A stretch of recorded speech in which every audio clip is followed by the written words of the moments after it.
Assalamualaikum warahmatullahi wabarakatuh. Kenalkan, nama saya Delia Amelia Putri dari Fakultas Ekonomi dan Bisnis di Universitas Islam Asyafiah dengan NIM 132400033. Di sini saya akan menjelaskan materi manajemen sumber daya manusia tentang lingkungan kerja. Lingkungan kerja adalah semua keadaan yang terdapat di sekitar tempat kerja yang akan mempengaruhi pegawai baik secara langsung maupun secara tidak langsung.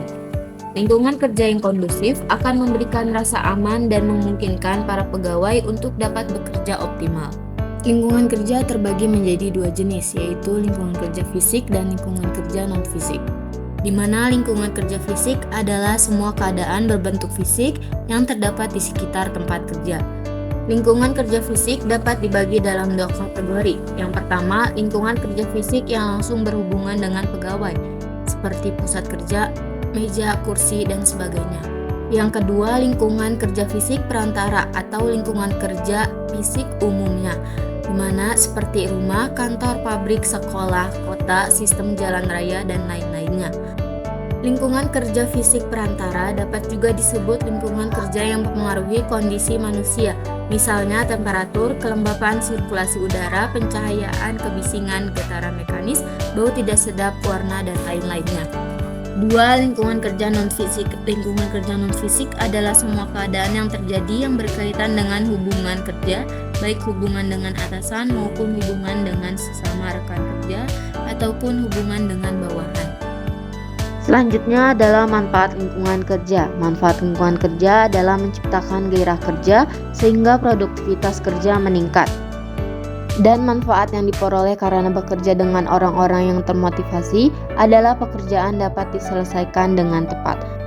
Faktor-faktor yang mempengaruhi lingkungan kerja. Terdapat beberapa faktor yang dapat mempengaruhi terbentuknya suatu kondisi lingkungan kerja yang dikaitkan dengan kemampuan karyawan.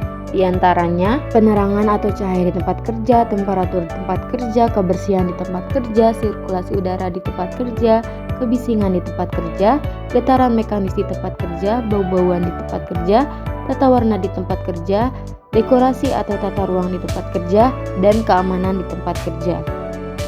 Aspek lingkungan kerja. Lingkungan kerja dapat dibagi menjadi beberapa bagian atau bisa disebut juga aspek pembentuk lingkungan kerja, di mana bagian itu bisa diuraikan sebagai berikut. 1. Pelayanan kerja. Pelayanan yang baik dari perusahaan akan membuat karyawan lebih bergairah dalam bekerja, mempunyai rasa tanggung jawab dalam menyelesaikan pekerjaannya. 2.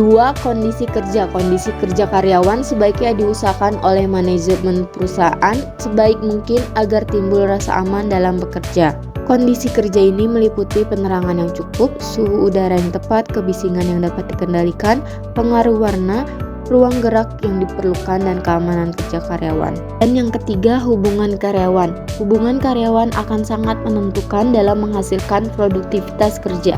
Hal ini disebabkan karena adanya hubungan antara motivasi serta semangat dan kegairahan kerja dengan hubungan yang kondusif antar sesama karyawan dalam bekerja.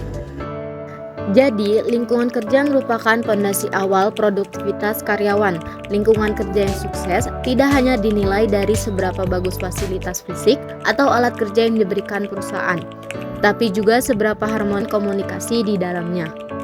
Ketika kedua hal ini seimbang dan kondusif, karyawan secara otomatis akan termotivasi untuk memberikan kinerja terbaiknya tanpa perlu diawasi secara ketat.